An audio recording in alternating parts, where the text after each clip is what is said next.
She snatched the iPhone out of Lily's hand and slammed its screen first into the marble cake. The room fell silent. Frosting, shattered glass, and gasps frozen mid-laugh. My daughter's sweet 16 died right there in that bakery-rented room, under pink streamers and cheap disco lights. My name is Rachel Monroe, and from wherever you're watching this, stay with me. Have you ever looked at your own family and wondered if they were secretly rooting against you? My sister, Vanessa, stood there, smug, righteous, a glass of rose in one hand, a fake apology forming behind her teeth. Lily's face crumpled, silent, too stunned to cry. I stepped forward, fists clenched, but my mother's shrill voice pierced through the tension. Rachel, don't escalate. Escalate? 10 minutes later, 2 cops walked in. Not for Vanessa. For Lily. Disorderly conduct, the officer muttered, as if we were in a bar fight. Not a birthday. Vanessa, ever the drama queen, sobbed on cue. She told them my daughter attacked her over a simple misunderstanding. I stood in front of Lily, shielding her, but then my father handed over a signed witness statement. So did my mother. They'd backed her story. They let my daughter get cuffed. I didn't scream. I didn't cry. I did one thing. I walked over to Lily as they read her rights, kissed her forehead, and whispered, "Don't worry, baby. I promise you they're gonna pay." The officer hesitated. Maybe something in my voice chilled him. They took her away anyway. That night, I didn't sleep. I stared at the family portrait above the fireplace, the same one we took at Vanessa's wedding. I remembered how Lily was the flower girl. I remembered how I paid for half that wedding. I remembered everything. In the morning, I filed for temporary emancipation for Lily. I used every legal thread I had from my old paralegal days. But that was just the beginning. I wasn't going to scream. I wasn't going to post. I was going to destroy every lie they ever built from the inside. And 3 months later, my mother couldn't sleep. My father was vomiting in the church parking lot, and my sister was knee-deep in coffee grounds sorting trash in a county jumpsuit. But we're not there yet. This isn't about revenge. It's about making truth undeniable, one broken lie at a time. 3 days after the arrest, Lily's charges were dropped, quietly. No apology. No correction. Just dropped. But her name still sat in the juvenile system like a bruise that wouldn't fade. She'd stopped speaking. Barely ate. And every time the doorbell rang, her shoulders flinched. I knew I couldn't fix it with hugs. Not this. I needed something bigger, surgical, permanent. I started with the police report. My sister's version had been signed by both my parents. They claimed Lily had thrown the phone and lunged. I requested the venue's security footage through a lawyer friend. Turns out the camera caught everything. The smash, Vanessa's smirk, and Lily's stunned silence. No lunge. No throw. Just a 16-year-old girl watching her life fracture in real time. I made 4 copies. 1 went into a safe deposit box. 1 to my lawyer. 1 to Lily's school counselor because my daughter didn't need rumors shadowing her college dreams. And the last one? That went to Vanessa's job. See, she worked as a youth behavioral therapist. Yes, therapist. And I knew her office. Knew her boss. Knew her boss's boss, who once flirted with me shamelessly at a fundraiser. I scheduled a meeting, shared the footage, then leaned in and said, if she can lie this easily about a child, imagine what else she's capable of. Her boss didn't blink. He just nodded, grim, slow, like a man watching a building tilt before the collapse. She was put on immediate suspension. Vanessa exploded, of course. Called my phone 32 times in one night. Left voice messages like, "You vindictive psycho," and "You're ruining my life over a phone?" No, Vanessa. Not over a phone. Over my daughter. But the best part was this.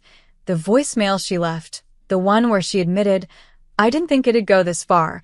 I was just trying to scare her," was recorded automatically. Guess who I sent that to? Yep. Her employer. And the detective handling the original case. Meanwhile, my parents? Silent. But their guilt was starting to rot them. I could smell it in their hesitation, in the just checking in texts, in the flowers they left on my porch like cowards' confessions. Too late. They picked their side. And I was just getting started. Some lies bruise. Others bleed when you pull them out slow. It was my father who cracked first. He showed up on my porch in a worn jacket that still smelled like his garage. The same man who'd signed that report like he was approving a damn grocery list now stood with a tremble in his lip, holding a box of apple fritters like a peace offering. I didn't invite him in. He looked past me, hoping to catch a glimpse of Lily. She here? I didn't answer. He set the box down like it meant something. We didn't know it would go that far. We thought. You thought siding with Vanessa would keep the peace, I said. But peace built on betrayal isn't peace. It's rot. He looked like I'd punched him. I'll testify, he whispered. I'll tell them she made us lie. Your mother was scared. She was silent. I said, silence is a choice. And I shut the door. But he'd already given me something, confirmation that the report was coerced. I took that to my lawyer, and together, we drafted a formal request to the DA's office to reopen the investigation, this time with new evidence, the surveillance footage, Vanessa's voicemail, and now my father's confession. But I didn't stop there. I dug deeper. I found out Vanessa had been using our parents' address for tax purposes, despite living in a high-rise condo across town. Fraud. I printed it all. Receipts. Statements. Even a Christmas card she'd accidentally sent to her real address. Meanwhile, I enrolled Lily in therapy. A new school, too. Somewhere her name didn't echo in the hallways. I sold my engagement ring, the one I'd kept in a box for 8 years like a stupid souvenir of pain, and used the money to pay for everything up front. Every time Vanessa's world cracked, Lily smiled a little more. But poetic justice isn't poetry without rhythm. So, I timed my next move perfectly. The day before Vanessa's reinstatement hearing at work, her boss received a full anonymous package, detailed evidence of tax fraud, and the real story of what happened to Lily. I made sure it arrived with a timestamp. A paper trail. Unignorable. By sunset, Vanessa's hearing was canceled. Her job? Terminated. No severance. And my favorite part? The silence. No calls. No threats. Just silence. Revenge doesn't always roar. Sometimes it whispers, and lets the silence choke them slowly. The first time Vanessa called me after losing her job, she didn't scream. She begged. Her voice was hoarse, like she'd already spent hours screaming into pillows or empty wine bottles. Rachel, she rasped, I know I went too far, but you're destroying my life. I didn't say a word, just let the silence sit. She filled it like a coward always does. It was just supposed to scare her. Lily was always spoiled. You let her act like a little queen. That was it. That was her reason. I hung up. Later that week, I found out Vanessa had moved back in with our parents. The condo? Gone. Leased out to cover legal debts. She tried applying at 3 different clinics. I'd sent a dossier to all of them, no lies, just facts. The kind of facts that made people rethink handing a title to a woman who crushed a teenager's birthday and called it therapy. But the best part wasn't her unemployment. It was what came next, because truth has momentum. And now it was crashing down the family tree. My father's church board found out about the false report he signed, thanks to an anonymous packet dropped in their suggestion box. It included the footage, the signed statement, a note. Is this who you want speaking for your community? By Sunday, his name was quietly removed from the website. His role as deacon suspended pending review. My mother cried in the pews while the sermon went on like nothing had happened. And Lily? She painted again. She filled canvas after canvas with wild reds and violent streaks of cobalt, said she felt like her insides were finally moving again. Her therapist said the anger was turning into expression. Good. Anger is holy when it moves. I watched as Lily laughed in the kitchen one night, eating cereal at 1 a.m., feet tapping to some awful TikTok song. I hadn't seen her that light in months. And it hit me, this wasn't about vengeance anymore. It was reclamation. Piece by piece, I was taking our peace back from the people who sold it like cheap furniture. And they were cracking under the weight of their own guilt. You don't need to set fire to a house to watch it collapse. Sometimes all you do is pull out one nail at a time. They showed up together this time, my mother and Vanessa, like two ghosts pretending to still be flesh. I was repotting Lily's succulents on the porch when they pulled up. Vanessa wore sunglasses too big for her face. My mother clutched a handbag like it held dignity instead of receipts. "We just want to talk," my mother said, stepping forward. "No," I said calmly, brushing dirt from my palms. "You want relief. But that's not the same." Vanessa took off her glasses. Her eyes were bloodshot. "I lost everything, Rachel. My job, my license." "You lost your mask," I cut in. "There's a difference." She tried again. "I'm family," I stood. "So is Lily. And you tried to get her arrested." The silence that followed stretched thin and sharp. My mother opened her mouth like she wanted to play the peacemaker, but I wasn't interested in fiction anymore. "I dropped out of my therapy program," Vanessa mumbled. "Can't get hired anywhere. I'm applying to work at a recycling plant downtown. They pay by the hour. I sort garbage." I looked at her, finally. Her nails were bitten down. She couldn't meet my eyes. "Sounds honest," I said. "Maybe the most honest thing you've ever done." That stung. She winced. "I was jealous," she said suddenly, almost involuntarily, "of how much you loved her, of how close you two were." There it was, the black root beneath every cut. "She got the love I always wanted from you," Vanessa whispered to our mother. "And you gave it to Rachel instead." My mother blinked like someone seeing smoke where there should have been air. I didn't say anything, just watched them unravel in real time. Guilt is a strange thing. It doesn't rot in the dark. It blossoms. Louder. Uglier. Until even liars can't outrun the noise. They left without another word. Later that night, I got a message on Facebook. A girl named Marissa, mid-20s, said she'd once had Vanessa as a youth therapist. Said she wanted to share some things.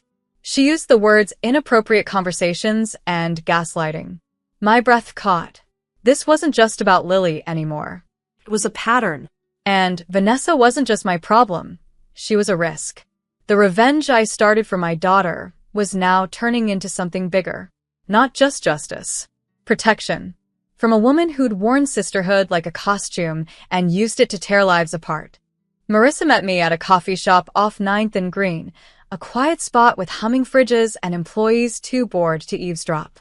She wore a navy hoodie and kept checking the door like trauma might walk in behind her. "I was 13 when I met Vanessa," she said, fingers clenched around a chipped ceramic mug. "She was my court-appointed therapist after my foster mom got arrested." She took a long breath. At first she was nice. Too nice. Bought me snacks. Let me skip sessions if I needed a break.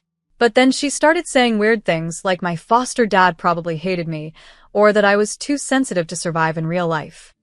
She'd talk about her own childhood, twist the story until I felt guilty for complaining.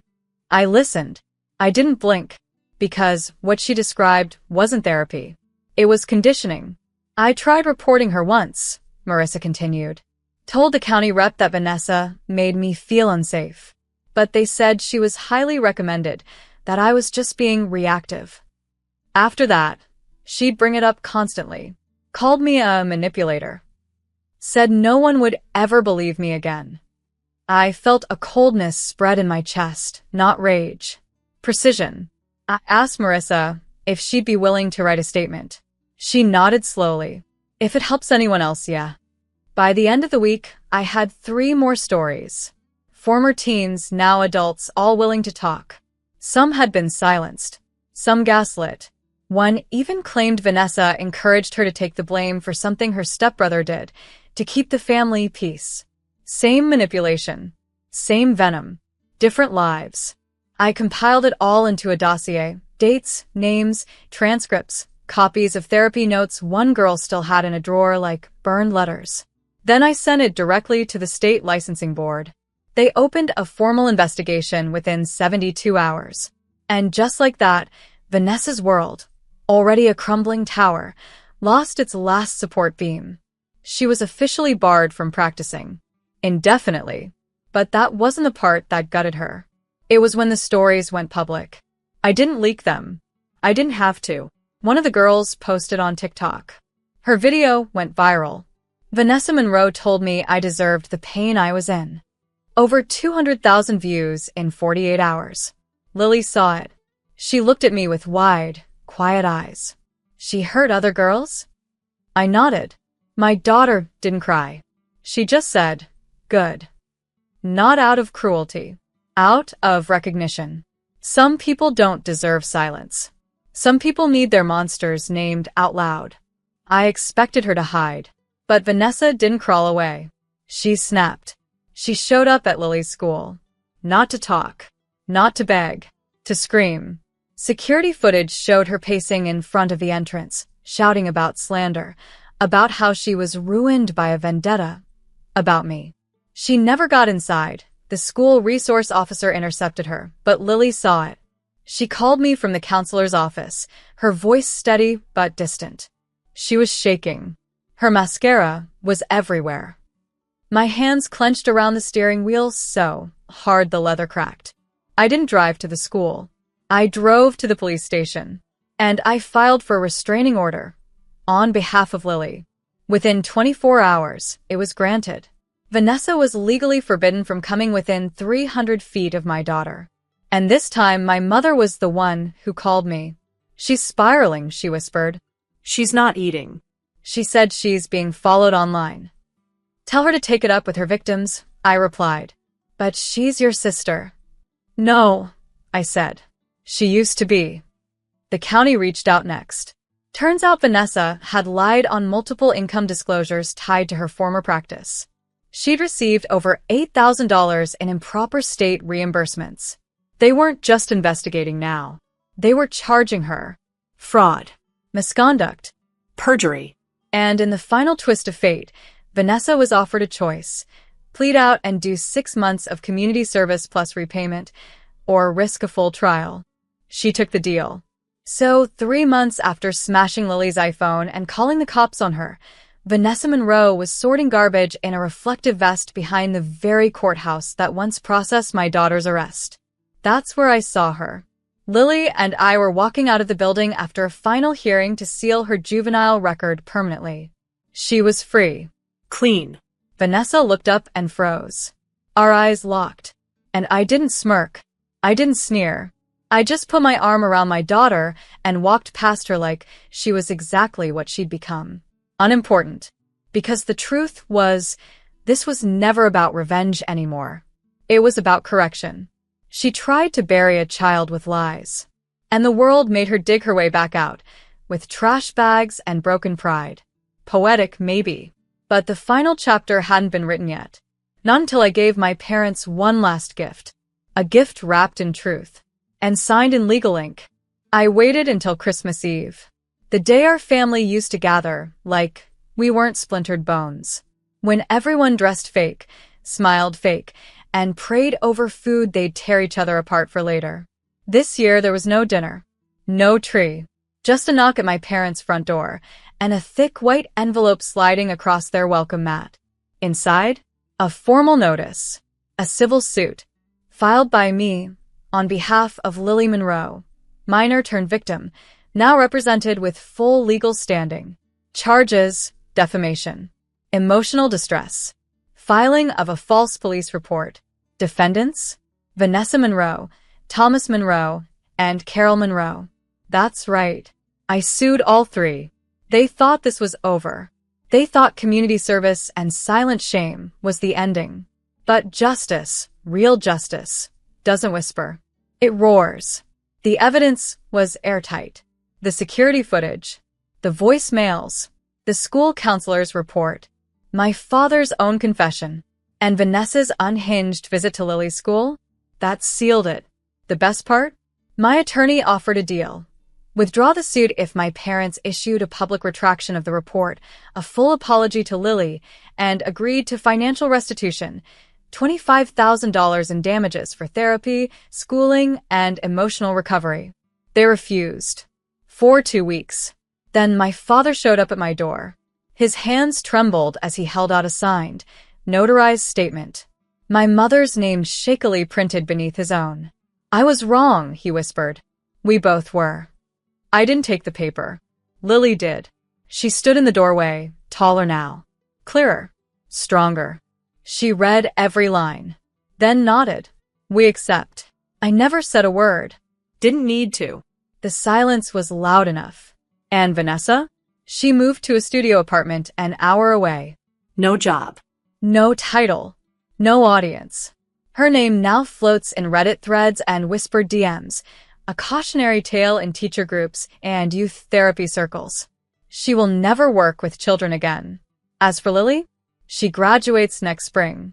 Got into Emerson College with a personal essay titled, How My Mother Broke Generational Silence. She paints again. She laughs loud. She lives without fear. And me? I sleep. Deep. Unbothered. Because some stories aren't revenge. They're restoration. And some endings don't need exclamation marks. Just quiet, final truth.